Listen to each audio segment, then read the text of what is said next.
আমরা যারা নিয়মিত আজানের জবাব দেই, আজানের জবাব দেওয়া একটা আমল, আপনারা জানেন তো? মুয়াজ্জিন যা বলে তার সাথে সাথে তা বলা, তার পরপর সেটা বলা। মুয়াজ্জিন যখন আল্লাহু আকবার বলে, তখন আপনিও আস্তে আস্তে করে আল্লাহু আকবার বলবেন। মুয়াজ্জিন আবার যখন আল্লাহু আকবার বলবে, আপনিও আল্লাহু আকবার বলবেন। মুয়াজ্জিন যখন আশহাদু আল্লা ইলাহা ইল্লাল্লাহ বলবে, আপনিও আশহাদু আল্লা ইলাহা ইল্লাল্লাহ বলবেন।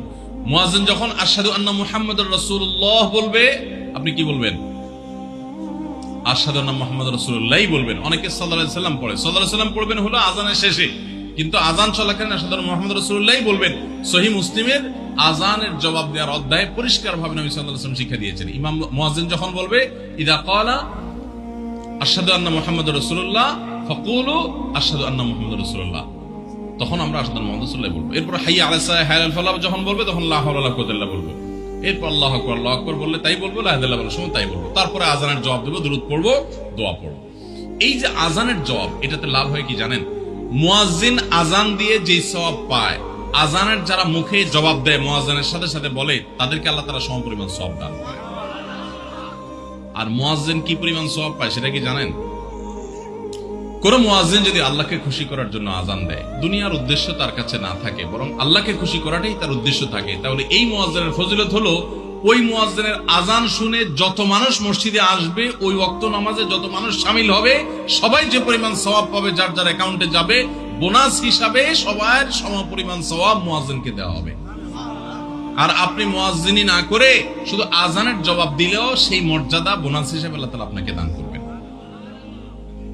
এই হাদিসের ফজিলত একবার আরো 10-12-13 বছর আগে কোন এক জায়গায় আমি বলেছিলাম, সৌদি আরবে থাকতে। তখন এক ভদ্র মহিলা আমাকে বললেন, হুজুর, এই হাদিসটা আপনার কাছ থেকে শেখার পর, জানার পর থেকে আমি মক্কা শরীফের লাইভ আজান নিয়মিত, ওই টাইমে আমি রেডিও শুনি না, মোবাইলে বিভিন্ন ভাবে লাইভ আজানটা আমি শোনার চেষ্টা করি এবং ওই মুয়াজ্জিনের সাথে সাথে জবাব দেওয়ার চেষ্টা করি। কারণ আমার যখন এটা জানা হলো যে মুয়াজ্জিন যত পরিমাণ সওয়াব পাবে, তত পরিমাণ সওয়াব পাওয়া যাবে, তো মক্কার মুয়াজ্জিন সাহেবের আজান শুনে যত মানুষ প্রতি ওয়াক্তে নামাজ পড়ে, এত বেশি নামাজ তো দুনিয়ার অন্য কোনো মসজিদে প্রত্যেক ওয়াক্তে পড়ে না। সো আমি লক্ষ লক্ষ মানুষের নামাজ পড়ার সমপরিমাণ সওয়াব, মুয়াজ্জিনের পরিমাণ পেতে চাই, সেজন্য মক্কার লাইভ আজানটা আমি ফলো করি। আমি অবাক হয়ে গেলাম, মানুষ আল্লাহর সন্তুষ্টির জন্য কত ভাবে চেষ্টা করে, অথচ আমরা হেলায় হারিয়ে ফেলি। আপনার মহল্লার যে আজানটা সবার আগে আপনার কানে আসে, আপনার মহল্লার আজান, ওটা জবাব আপনি দিবেন, এরপর বাকিগুলো আপনি দিতে পারলে দিবেন, না দিতে পারলে না। এই যে আজানের জবাব